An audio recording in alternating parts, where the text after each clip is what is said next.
Hi, everybody. Good to see you. I know we're getting close to lunch, so I appreciate everyone's attention and hanging with me. So as noted, I'm Jamie Justice, and I'm the Executive Director for XPRIZE Healthspan. I'm also the Executive Vice President for Health at XPRIZE Foundation, and I still do wear an academic hat. I still do maintain an adjunct professor position in internal medicine, geriatrics, and gerontology at Wake Forest University School of Medicine. And I'm here to talk about prizing health. I'll give you some new ideas and some updates. All right, so I know this is a fairly XPRIZE friendly crowd and a lot of friendly faces in the hallways and also in the seats. So for those who don't know, XPRIZE is a nonprofit foundation that has been active for over 30 years. And in 30 years, there have been 30 prizes, and everything from space to rainforest. Carbon removal will be awarded later this month. And now even my own, which is in Healthspan. So within the health domain, there have been 6 prizes. And again, these range from early diagnostics to some COVID-related prizes to one of the big 3, which is XPRIZE Healthspan. So this is a $101 million prize with a $10 million bonus, so it's actually $111 million. And then, as was just mentioned, we have our latest prize that's now in design, which is the Ovarian Health Prize, which we lovingly call the XX Prize, double X Prize. Okay, so now a little bit about XPRIZE and health. And so the mission at XPRIZE is we try to drive capital towards innovation. And we use a competition model to do this. And in the health side is that we want to optimize health for all, advance personalized medicine, and to ignite bioscience breakthroughs so that we can build an equitable and abundant health for all. There are a lot of reasons that we need to prize health. I'm sure this is not going to be a surprise to anyone here, right? We have major global demographic challenges and changes. There are systemic healthcare limitations. Scientific frontier expansion is incredibly important to me as both a basic scientist and also now involved in philanthropic funding of science. And also there's incredible breakthroughs that can come from technological transformation potential. I'm going to focus on this first one around the global demographic challenges, because this is really where Healthspan comes in. And I'm going to handle this really quickly because I think we have really expressed this over the last hour of your attention. But it should come as no surprise, one of the major global changes is that we're aging. This is not a bad thing. This is wonderful. Our aging population is changing. We have more opportunities to experience more springs. There's a huge shift globally. This isn't isolated to any one country. And it is a cause for us to rejoice. But we do need innovative solutions in order to address many of the health declines that do accompany advancing age. And so the current state of affairs, these are some numbers just from the US that are based on the WHO, World Health Organization, and that we know over the last 100 years, we've actually increased our life expectancy by 30 years. This is a major shift. But our health has not necessarily increased at the same rate. And so we actually have a 12-year gap in life expectancy versus the health-adjusted life expectancy. And that's just in the US. In the US also, we have a 32% increase in global disability-adjusted life years for persons over the age of 65. So, I mean, we really do need solutions, and not solutions focused on any one disease category, but things that cross-cut and that we could look a little deeper. And so my scientific background before coming to XPRIZE was in exactly this field. And it's one that we call geroscience. It's an emerging discipline that looks at aging biology as some upstream driver for not one disease, but many, as a cause for disability and a potential new therapeutic solution.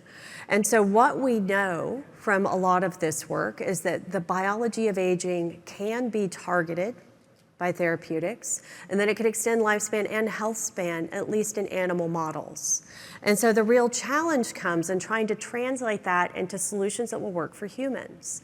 And so there's a major gap that we do have things that show promise in the lab that we actually need to get into the clinic to make a change and make it fast. But we've been challenged by a very poor public perception, siloed disease models in drug development, weak alignment in testing guidelines, and unclear regulatory pathways. And that these are some of the major barriers toward that clinic translation, and that a competition model is a great way to address those, is to try to align testing partners, create avenues and solutions, and really ignite the field. And so again, we have raised a lot of funds, and we've released this prize. The winning team for XPRIZE Healthspan, they must demonstrate that their therapeutic treatment restores muscle, cognitive, and immune function in older persons. They have to demonstrate this in clinical trials, and those trials are 1 year. And the awarding of that $101 million is indexed to the magnitude of the improvement that these teams can show. So they have to show that their therapeutic can improve function across those 3 domains by 10, 15, or the moonshot goal of up to 20 years. Now, where are we? We just finished our qualifying submissions. Our primary registration period ended, but we are open for late registrations. I read every application that came through, every page of every application, and we're going into a semifinal stage that's a 1-year proof of concept trial. We'll down select and go into finals. And so the timeline for this, again, we have this big $101 million award and a $10 million bonus that we break down into different milestone points. So milestone 1, we just held our first judges summit last month. I had the pleasure of making notifications to our top 40 Healthspan teams on Friday. Some of those winners are in the room. And we have, again, that's $10 million for milestone 1. What's happening on this island right now at a location just a mile away is we're holding the judging summit for the FSHD milestone 1 prize as well. So again, really active prize. We're really excited. We'll be announcing those teams in May publicly. And then we'll move into our semifinals and then going into finals with a final awarding in 2030. And so what does this look like? When we do prizes, why prizes work is it excites people. It gets them off the couch. It gets them out of the lab, maybe putting teams together, putting ideas together that they wouldn't have already done. And so for this, we needed to change public perception and get people to not have this fatalistic attitude around health, longevity, life, aging. And so we really have incentivized people to come out and support us. We had over 1,000 platform submission users. We had over 600 teams that registered for this around the world. And we received qualifying submissions from around 190 submissions for Healthspan. And again, those I read each and every one. Where do these teams come in from? This is truly global. We do have a lot of teams from the US. This is the primary capture. There's just the ones that registered.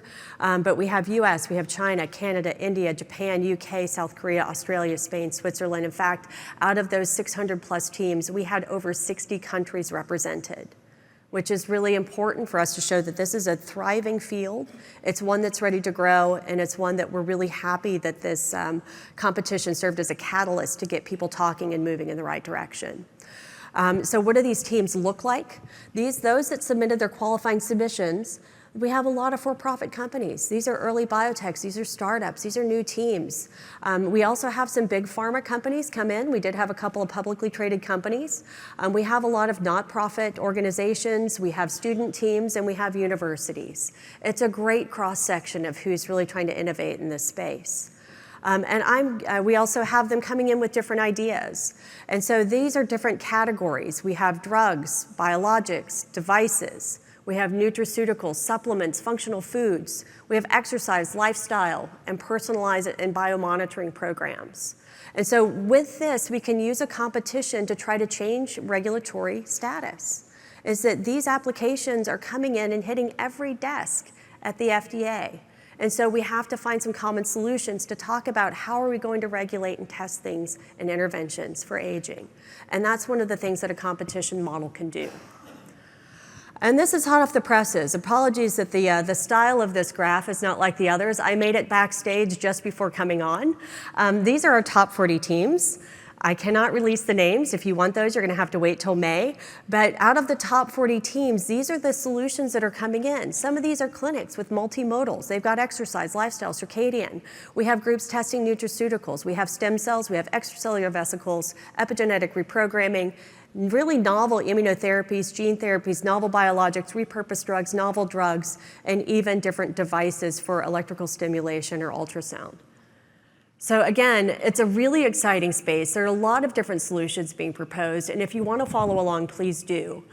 We now know those top 40 teams. If you want to know them too, come see us in May. So we do have our Milestone 1 Awards and Investor Summit at Cure in New York City. I'm going to ask Susan and Annika, if you're in the room, please stand up. These two gals, if you guys are interested in either if you're an investor and you want to be there, talk to those two. So they're the key to get to open the door for New York. But again, it's a really exciting time. The model works, competition works. It's a great way to, again, drive capital towards innovation for impact on a global scale. And it's not a model that's exclusive for aging. Is that, as Jennifer mentioned, our next prize, what I hope will be the biggest prize from XPRIZE, is the double XPRIZE. It's actually XPRIZE Ovarian Health. Daisy, if you would please come out. Jennifer Garrison and Daisy Robiton actually came out with this idea, and it is brilliant.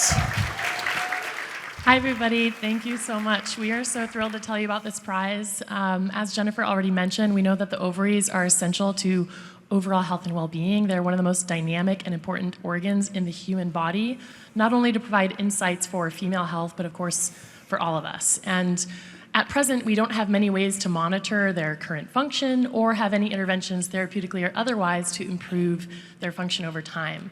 So we've developed this prize. It's currently in the design phase as a means to promote ovarian function across the lifespan for women.